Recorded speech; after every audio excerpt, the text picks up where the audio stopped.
kilojoules sobre mol. A mí también me dio una respuesta de 7000, de menos 7000, perdón. A mí también me dio menos 7845.4. A ver, espérenme. Vamos a ver el problema. ¿El problema era el de qué? La formación del tolueno. Pues por lo visto entendieron todo equivocado. A ver, vamos a ver. A mí me dio 50 kilojoules sobre mol. A mí también me dio 50. A mí también me dio 50. A mí también me dio 50. A mí también me dio 50. Ok, espérenme. Los que les dio 50 están en lo correcto.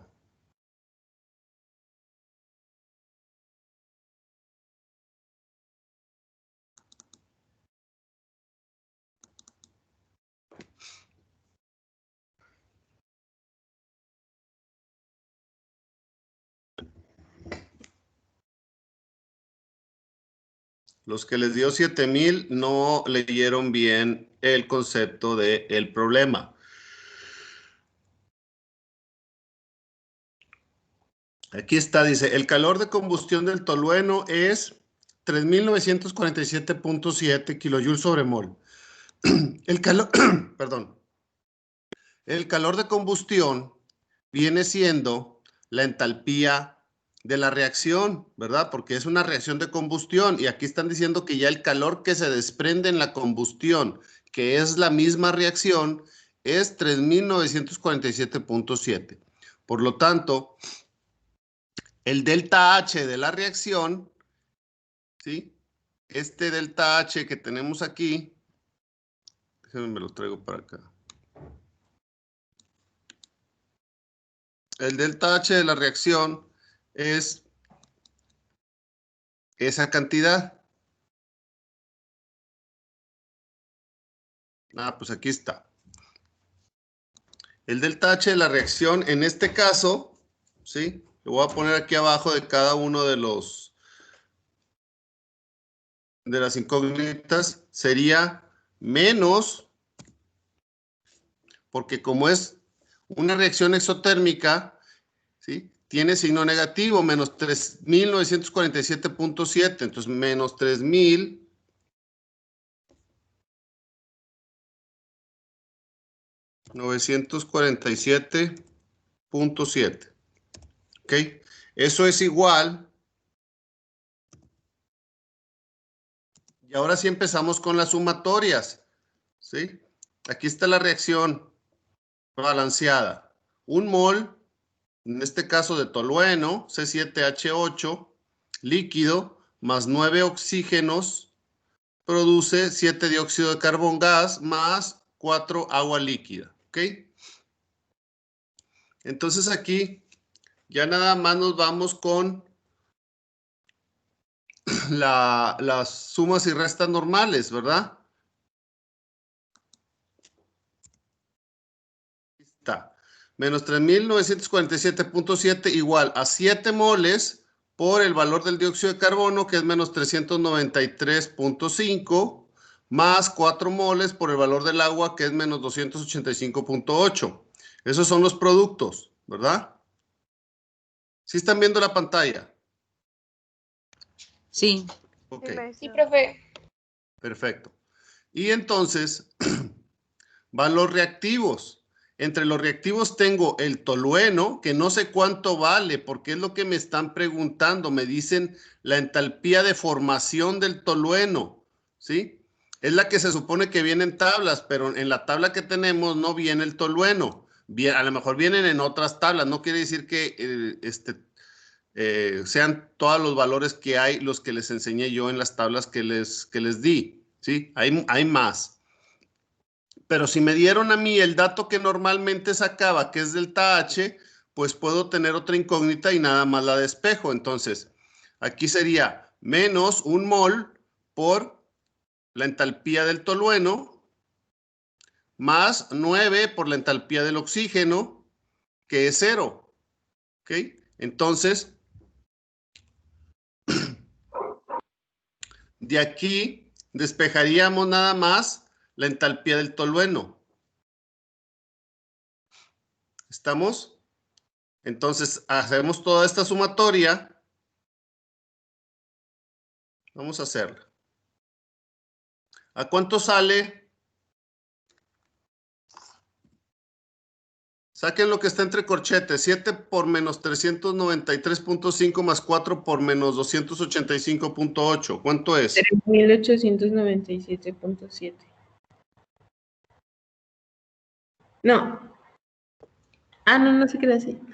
No es 94.5. ¿Cuánto? Menos 3.894.5 me salió a mí. Menos 3.900. 894.5. 894.5. ¿Ok?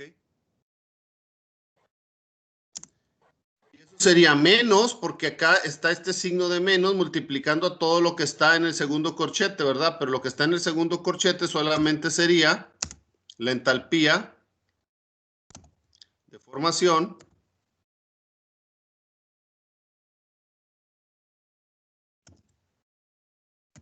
del HC7. Bueno, lo voy a copiar aquí.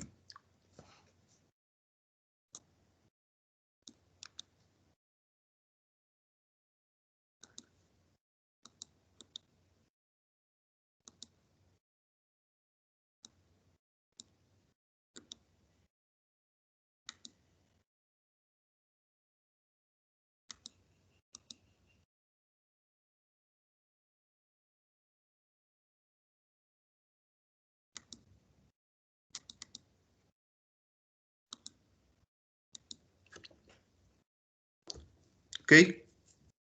Y aquí pues ya nada más sería suma y resta, ¿verdad? Este menos 3.894.5 pasa acá con signo positivo. ¿Y cómo me queda de la suma de 3.894.5 menos 3.947.7?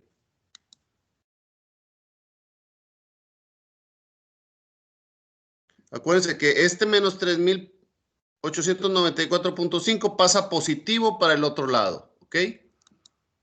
Entonces tengo uno positivo y uno negativo. ¿Qué me sale?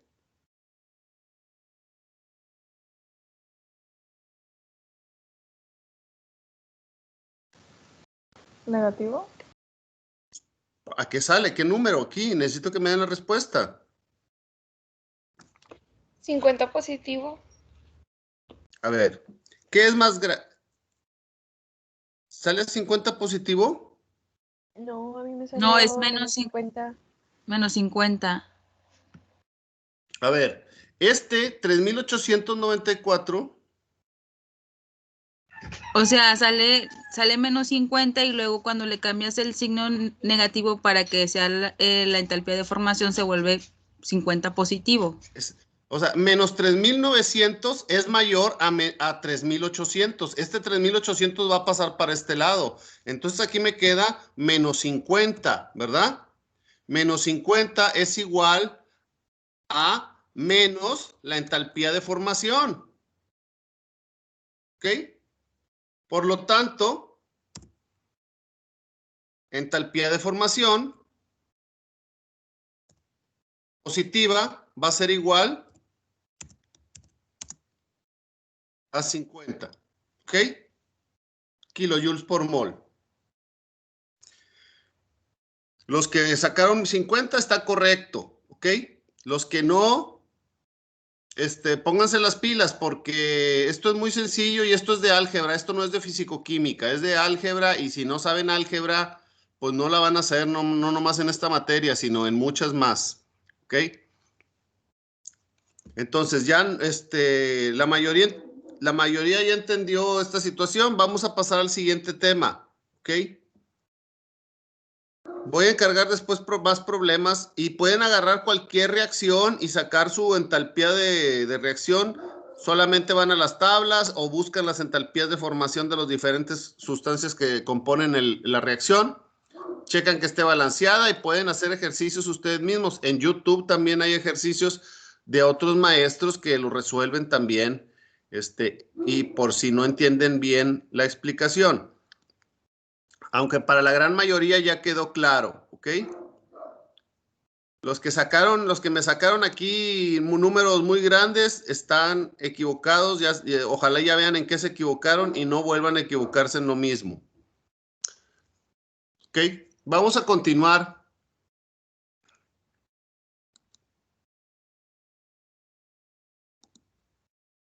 Ya explicamos lo que era un mol, ¿no? ¿Verdad? No, profe. Bueno, tenemos que tener muy claro el concepto de mol. Un mol es una cantidad, ¿ok? En química, las sustancias se contabilizan en moles, no en gramos, ¿ok? En las reacciones químicas, las sustancias se contabilizan en moles. ¿Por qué? Porque al formar un compuesto, ¿sí? Lo que importa de los átomos son el número de átomos, no la masa de los átomos, ¿ok? O sea, a mí no me importa si un hidrógeno se junta con un oxígeno. Más bien, cuando un hidrógeno se junta con un oxígeno, no me importa el tamaño del hidrógeno ni el tamaño del oxígeno. Lo que me importa es que sea 1 con 1, ¿sí? O 2, en el caso del agua, 2 hidrógenos con un oxígeno, ¿ok? Y siempre esa proporción se va a obedecer para formar la sustancia que deseamos formar, ¿ok? Entonces, para formar moléculas, lo que importa es la proporción de átomos que se juntan, ¿ok? No las masas de los átomos. Por ejemplo, yo no puedo decir que para, si tengo monóxido de carbono, ¿ok? Que tiene un carbón y un oxígeno, pues yo no puedo decir que voy a mezclar 50 gramos de oxígeno y 50 gramos de carbón para formar 100 gramos de monóxido de carbono, ¿ok? Por la simple razón de que el tamaño del átomo de carbón y el tamaño del átomo de oxígeno, pues no son iguales, ¿ok? Entonces, el mol, tal vez para algunos esta explicación esté de más, pero para otros no, y es importante que todos tengamos el mismo concepto, ¿ok? Un mol es igual a una cantidad. ¿Qué cantidad? Esa cantidad es el número de Avogadro, ¿verdad? 6.023 por 10 a la 23 partículas, ¿ok? Y ese es un número inmensamente grande, ¿ok? Aquí está abajo puesto, ¿sí? Son 6 puntos y luego 23 ceros, bueno, 0.23 y luego 20 ceros más hacia la derecha. Pero ese número exageradamente grande contabiliza cosas muy, muy pequeñas, ¿ok? Como lo son átomos o moléculas, dependiendo de lo que estemos contabilizando. Si es un mol de un elemento, pues serían esta cantidad de átomos de ese elemento. Si es un mol de una sustancia como el agua, que tiene moléculas, entonces sería esa cantidad de moléculas de agua, ¿ok? Entonces, un mol de una sustancia puede involucrar varios moles de los elementos que componen esa sustancia. Por ejemplo, un mol de carbón, el carbón es un elemento. Un mol de carbón, habíamos quedado que este número es muy grande, pero como mide o como contabiliza cosas muy pequeñas, este gran número apenas me da para poder medir esas cantidades en unidades más entendibles para nosotros, como son los gramos, ¿ok? Entonces, un mol de carbón, o sea, esta cantidad de átomos de carbón, pesa aproximadamente, obviamente, porque no podemos tener la cantidad exacta, ¿verdad? Pero aproximadamente son 12 UMAS o 12 gramos, ¿ok? Unidades de masa atómica o 12 gramos. Quiere decir que cuando yo agarro carbón y peso 12 gramos de carbón, tengo aproximadamente los átomos que componen un mol de carbón. ¿Ok?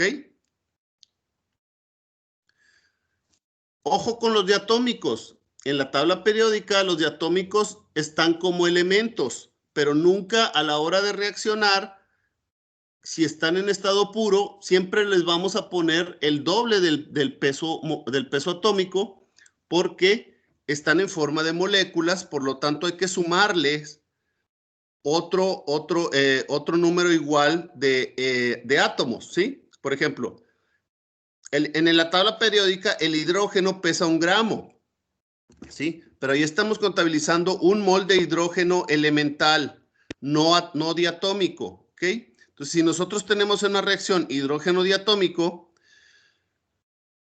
tenemos que poner 2 gramos, ¿ok? O sea, un mol de hidrógeno elemental es igual a medio mol de hidrógeno molecular, ¿ok? Lo mismo pasa con el oxígeno. El oxígeno pesa 16, pero un mol de oxígeno molecular va a pesar 32. ¿Sí? Entonces, nada más con los diatómicos se suma el doble.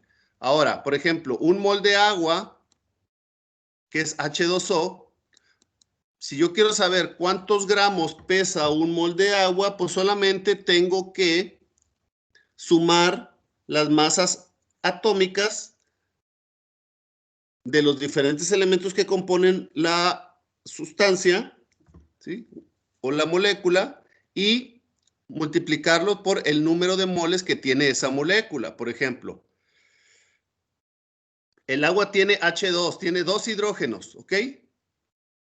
Tiene lo que equivale a un mol de hidrógeno molecular, ¿verdad? Porque son dos hidrógenos, entonces serían 2 gramos de hidrógeno, ¿ok? Y tiene un oxígeno, lo que vendría equivaliendo a medio mol de oxígeno molecular, o sea, 16 gramos. Entonces, en total, esta cantidad, 6.023 por 10 a la 23 moléculas de agua, pesa aproximadamente 18 gramos. Entonces, si yo quiero un mol de agua, peso 18 gramos de agua y tengo aproximadamente esta cantidad de moléculas de agua. ¿Ok? Otro ejemplo para una molécula más compleja como el H2SO4. ¿Ok? Si yo quiero un mol de H2SO4, pues tengo que mezclar hidrógeno, 2 moles un mol de hidrógeno molecular, ¿sí? O 2 moles de hidrógeno elemental, que son 2 gramos, más un mol de azufre, que son 32 gramos, más, como tengo 4 oxígenos, vendrían siendo 2 moles de hidrógeno, de oxígeno, molecular, que son 32 por 2, 64. Entonces, en total yo tendría 2 gramos que corresponden al hidrógeno, 32 gramos al azufre y 64 gramos del oxígeno. Me da 98 gramos. ¿Ok? Un mol de H2SO4 pesa 98 gramos, que equivale a esta cantidad, 6.023 por 10 a la 23 moléculas de H2SO4. ¿Ok? ¿Queda claro más o menos la explicación o tienen dudas? No, profe, quedó claro. Ahí me quedó claro, profe. ¿Sí? Bueno, si les queda claro, no contesten. Nada más contesten los que tienen dudas. ¿Ok? Ya vi que algunos están quedando con dudas y luego hacen los problemas mal. Entonces, que no les dé pena preguntar. ¿Ok? Si no les queda claro, lo vuelvo a explicar. Como quiera queda en la clase grabada. Se está grabando, ¿verdad? Sí, profe. Perfecto. Bueno, vamos entonces ahora a comprender un tema nuevo. Ya sería el último del primer parcial, pero este primer parcial se va a alargar un poquito más. Entonces vamos a ver temas que normalmente lo vemos en el segundo parcial, todavía en el primer parcial. Esta es nuestra segunda semana Sí. Sí. Ok. Vamos avanzando rápido. Se trata de posiblemente terminar antes de, posiblemente terminemos 2, 3 semanas antes de terminar el semestre. ¿Ok? Lo que corresponde al material, ya sería lo demás repaso. Entonces, vamos a ver el término de capacidad calorífica. ¿Camarillo anda por ahí? Sí, aquí estoy. Lea, por favor, capacidad calorífica, nada más capacidad calorífica. Capacidad calorífica es el cociente entre la cantidad de energía transferida a un sistema en un proceso cualquiera y el cambio de temperatura que presenta.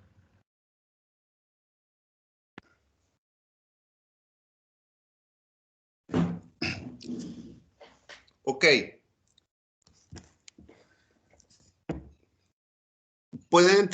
¿Nos puede explicar qué entendió de ese concepto? ¿Entendió algo o no entendió nada? Voy, es que están ladrando mis perros. ¿Están ladrando? Sí, es que llegó alguien a la casa y se escucha hasta acá mi cuarto. Bueno, trate de concentrarse.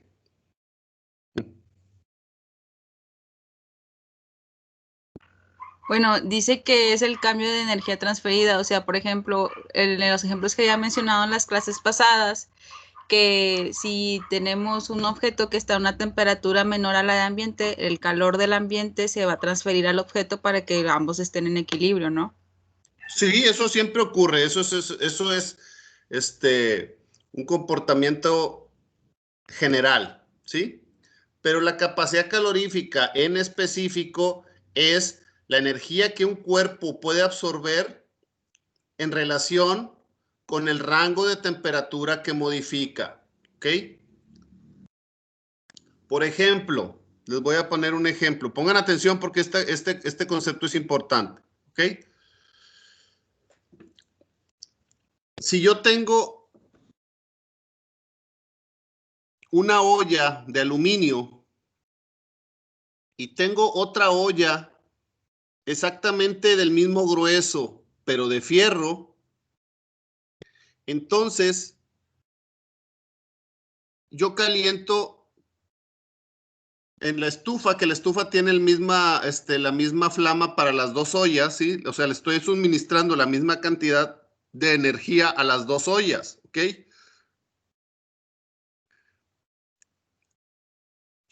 Si yo le suministro la misma cantidad de energía a dos sustancias diferentes, la temperatura final de cada una de las sustancias va a ser diferente, ¿ok?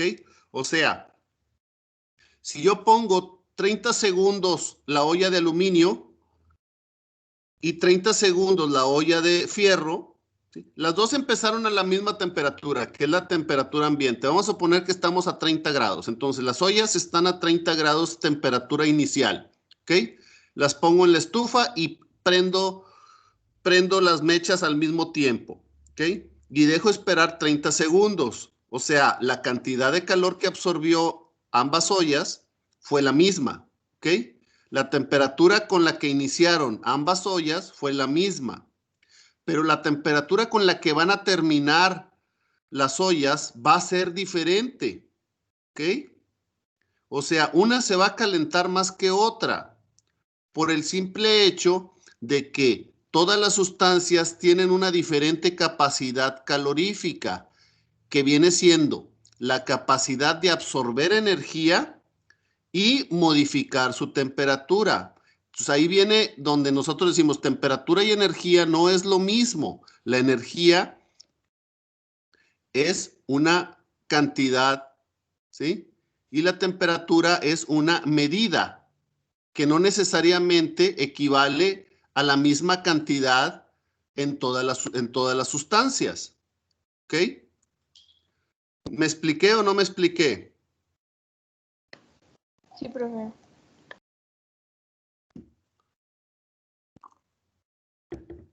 ¿Alguien le quedó duda de lo que le estoy comentando?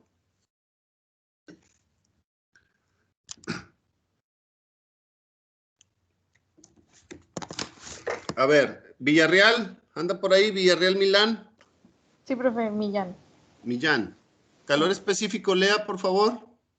Es la cantidad de calor necesaria para elevar la temperatura de una cantidad de masa, gramos, kilos o mol, de una sustancia de 1 grado Celsius o 1 grado Kelvin. Los calores específicos de algunas sustancias más comunes están establecidas en tablas. Ok. Bueno, entonces calor específico es específicamente la cantidad de energía que yo necesito para que determinada sustancia, ¿sí? Determinada cantidad de sustancia, puede ser 1 gramo, puede ser 1 kilogramo o puede ser 1 mol, dependiendo de la escala que estemos manejando, ¿verdad?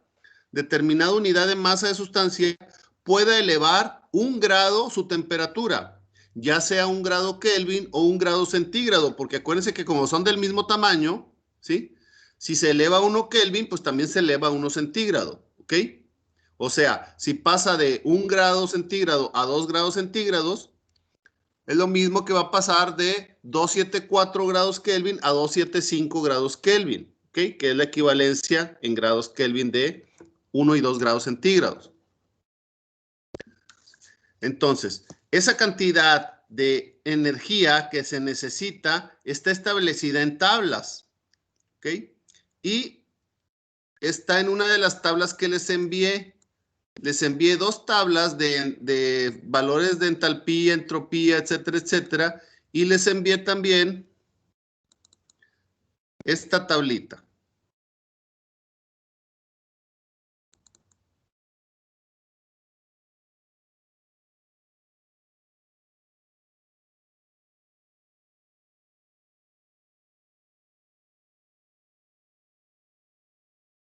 ¿Verdad?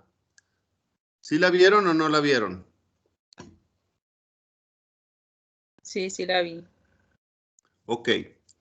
Ahí dice, en las 2 primeras columnas dice calor específico. Esas son las que nos van a interesar. Las demás no. Las de fusión y vaporización no son ahorita de nuestro interés.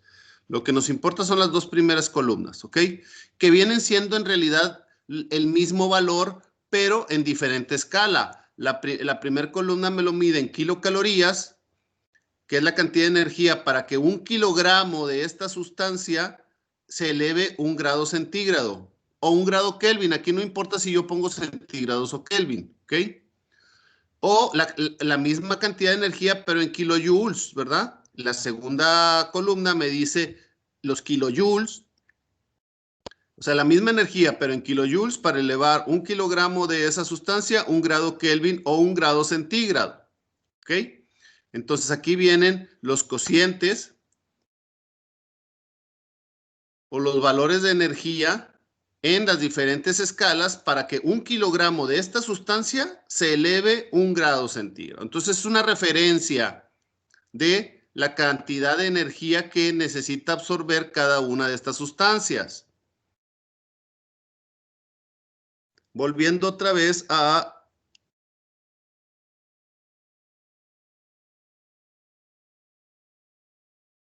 la presentación acá que teníamos, ¿sí?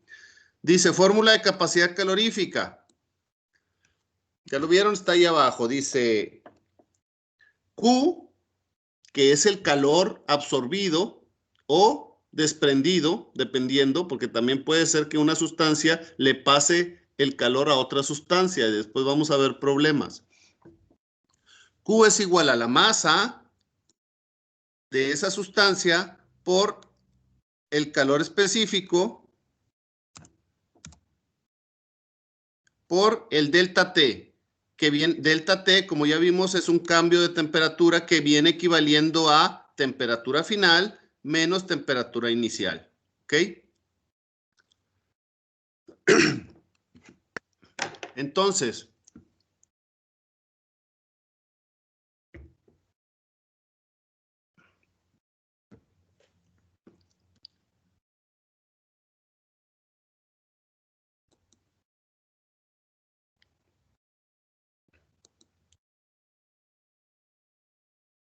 vamos a hacer un ejemplito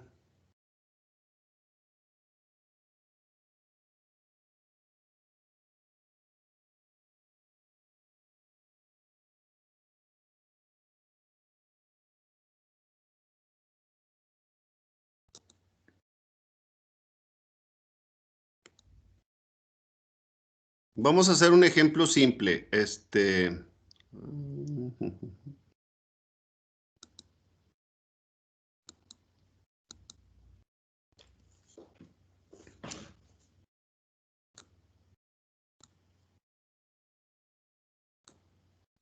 Vamos a hacer el ejemplo de las ollas.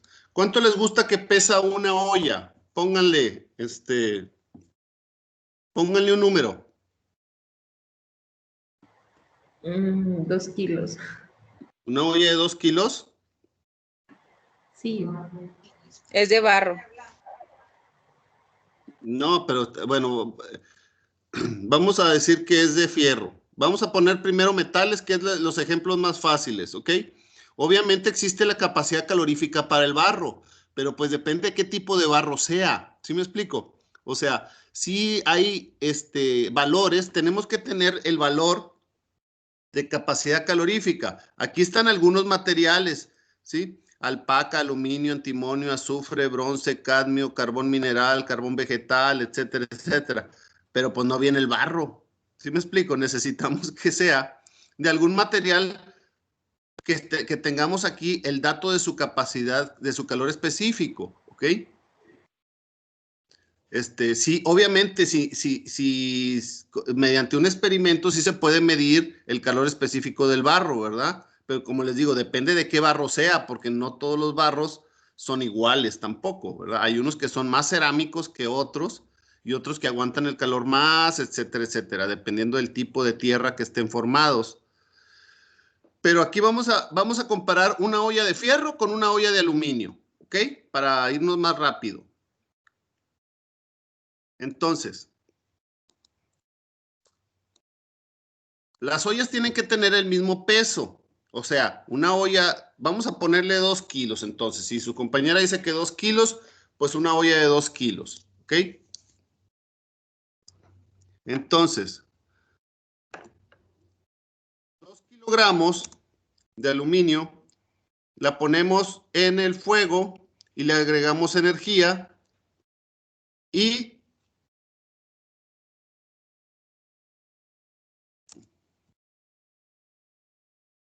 pasa de 30 grados centígrados a, ¿cuánto les gusta? 200 grados centígrados.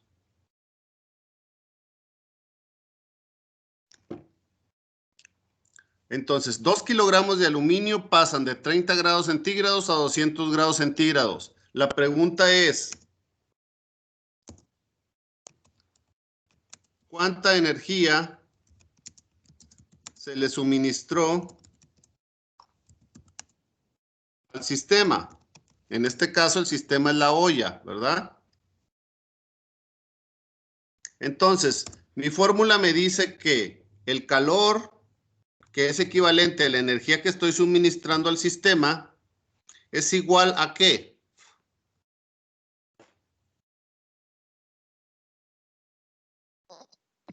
A la Por masa. el calor.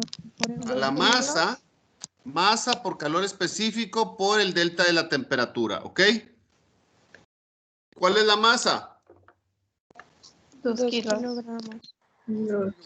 2 kilogramos.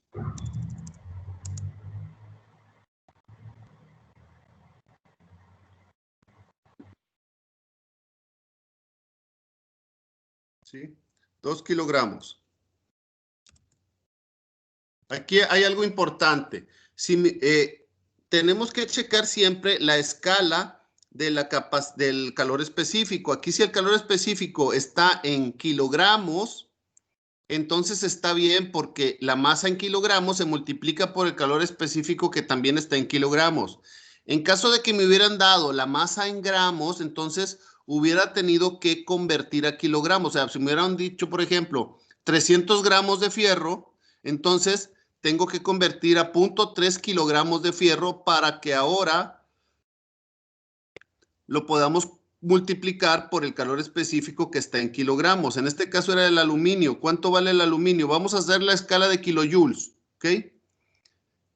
El aluminio, el calor específico del aluminio es 0.909 kilojoules por cada kilogramo para que 1 grado Kelvin o 1 grado centígrado aumente, ¿ok? Entonces,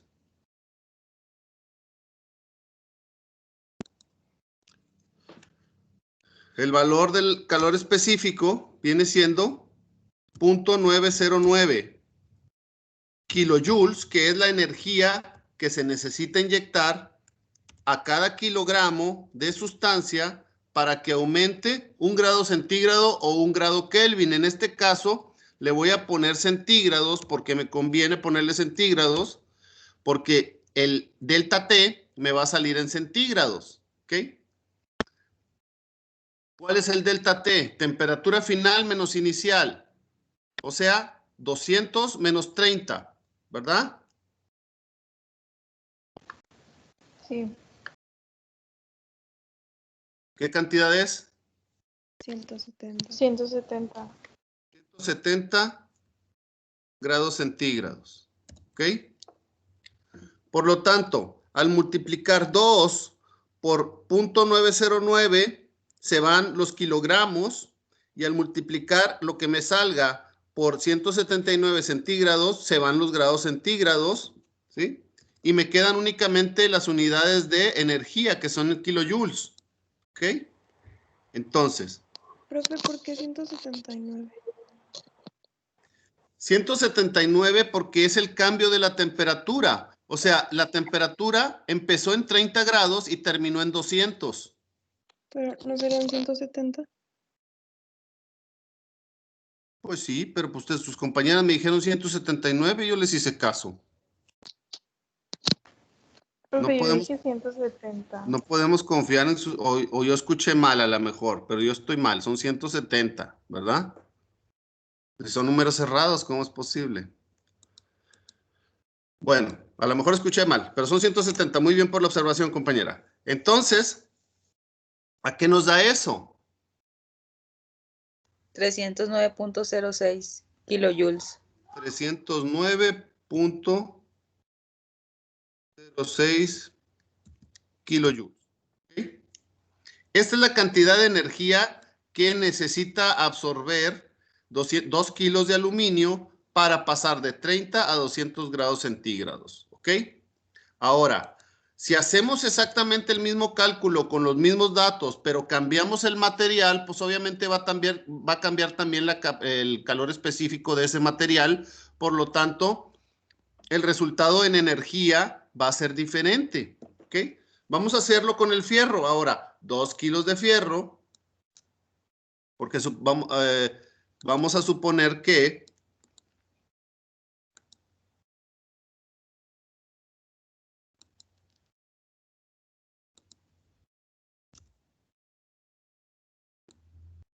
la olla es del mismo peso.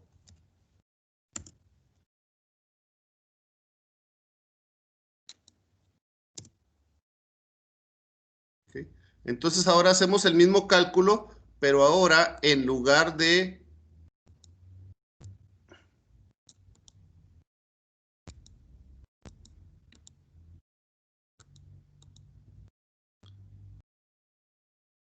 .909, vamos a poner la capacidad, digo, el calor específico del fierro. Vamos a buscarlo. Aquí está el hierro, que es lo mismo hierro y fierro, abajo de la glicerina. ¿Sí? 0.473, ¿ok? 0.473. Mira, aquí está el ladrillo refractario, compañera, que es algo parecido al barro, ¿verdad? Porque el ladrillo los ladrillos los hacen de barro. Y ahorita lo hacemos con ladrillo refractario o barro, ¿ok? Para el ejemplo de la olla de barro que quería poner usted. Entonces, hierro es igual a 0.473. ¿Ya vieron aquí el valor? Entonces, aquí nada más sustituimos el valor por 0.473. ¿Ok? Kilojoules sobre kilogramo centígrado. ¿A cuánto nos sale? 160.82. 160.82. kilojoules. Eso quiere decir que el fierro tiene mayor capacidad tiene menor capacidad calorífica que el aluminio. O sea, el aluminio necesita absorber más energía para calentarse que el fierro. ¿Ok?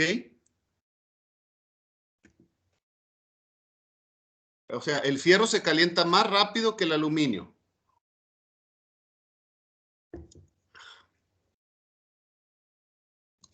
Profe, yo tengo una duda. Dígame. En la tabla, en la parte de arriba, dice kilojoules por grado centígrado, kilojoules por grado Kelvin y kilocalorías por grado centígrado. Entonces, no sé si en este caso... Sí. No sé si en este caso, como el delta T lo estamos manejando en centígrados, sería mejor utilizar kilocalorías.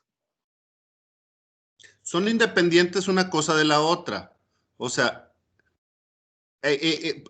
yo le puedo poner aquí, si yo le cambio de centígrados a Kelvin, no pasa nada, el valor sigue siendo el mismo. Y si le cambio aquí kilojoule sobre kilogramo por grado centígrado, no pasa nada, el valor sigue siendo el mismo, ¿ok?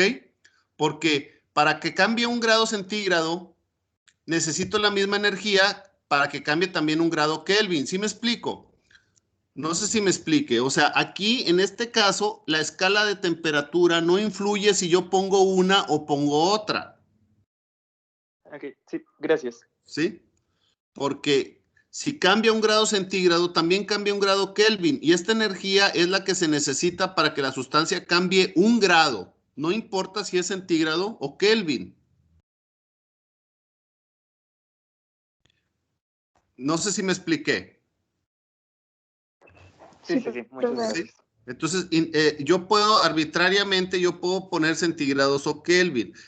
La única manera donde tengo que usar Kelvin a fuerzas es cuando la incógnita es la temperatura. Después, en el próximo clase, vamos a hacer ejercicios donde la incógnita va a ser una temperatura, ya sea la final o la inicial. Hagan de cuenta que les voy a decir, bueno, tengo 2 kilogramos de fierro y le estoy suministrando 800 kilojoules. La temperatura inicial de los 2 kilogramos de fierro era 30 grados centígrados. Y si le suministré 800 kilojoules, ¿cuál va a ser su temperatura final? Entonces ahí ya no estamos hablando de la cantidad de energía que le estoy suministrando, sino de cuál va a ser la temperatura final cuando yo le deje de suministrar la cantidad de energía que me están diciendo. En ese caso, la incógnita sería la temperatura. Y en ese caso, las temperaturas sí tienen que estar en Kelvin, porque ya están involucradas en sí el valor de la temperatura. Aquí no está involucrado el valor de la temperatura, solamente está involucrado el cambio de la temperatura, ¿sí? O sea, aquí el delta de la temperatura en este problema que estamos haciendo es 170 grados centígrados. ¿Por qué? Porque hice 200 menos 30, ¿verdad? Pero si yo convierto a Kelvin, 30 centígrados a Kelvin y 200 centígrados a Kelvin y hago la misma operación de final menos inicial, el cambio sigue siendo 170 grados. Ahora van a ser Kelvin porque ya los convertí, pero a final de cuentas el cambio en centígrados y el cambio en Kelvin va a ser la misma cantidad, ¿sí? Porque solamente estoy sumándole 273 a cada una de las dos cantidades, ¿sí? Por ejemplo, 30 centígrados a Kelvin son 273 más 30. ¿Cuánto es?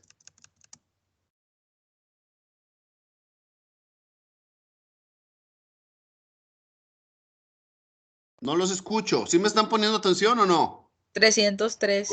303 Kelvin, ¿sí? Y 200 más 273 serían 473 Kelvin, ¿sí? Entonces, aquí tendría yo 473 Kelvin mi temperatura final, 303 Kelvin mi temperatura inicial. Si hago final menos inicial, ¿a qué me sale? 473 menos 303. 170. 170. Si se fijan que es lo mismo si yo lo hago en Kelvin o lo hago en centígrados, la cantidad, que es lo que me importa, que es lo que vamos a multiplicar aquí, sigue siendo la misma, sigue siendo, el cambio sigue siendo 170 grados. No importa en qué escala o en cuál de las dos escalas lo esté manejando. ¿Ok?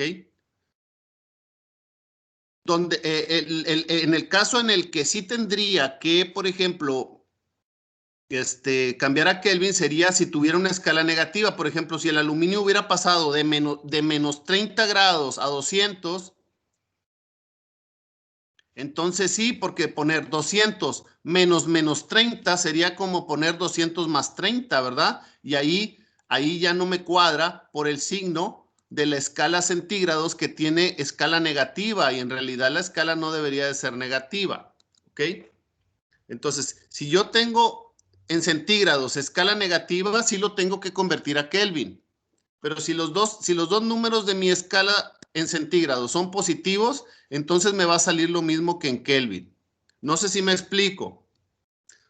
¿Sí? Entonces, si yo tengo que el aluminio pasó de menos 30 grados centígrados a 200 grados centígrados, quiere decir que si yo hago final menos inicial sería 200 menos 30. Y el menos 30 se convierte en más 30. Entonces, sería 200 más 30, sería 230. Y eso no es cierto.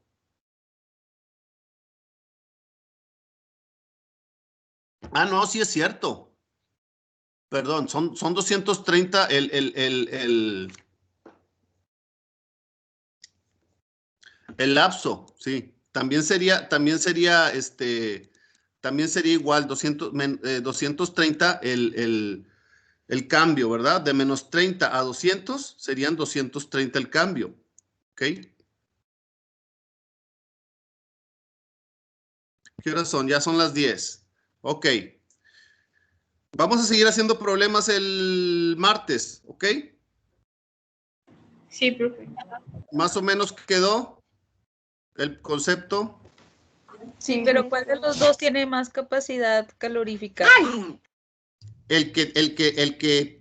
Más capacidad calorífica quiere decir que es el que absorbe más energía y modifica menos su temperatura. En este caso, el aluminio tiene mayor capacidad calorífica que el fierro, porque al fierro nada más le tuve que suministrar 160 kilojoules y modificó su temperatura de 30 a 200. Y el aluminio también modificó su temperatura de 30 a 200, pero le tuve que suministrar 309, o sea, casi el doble, ¿sí se fijan?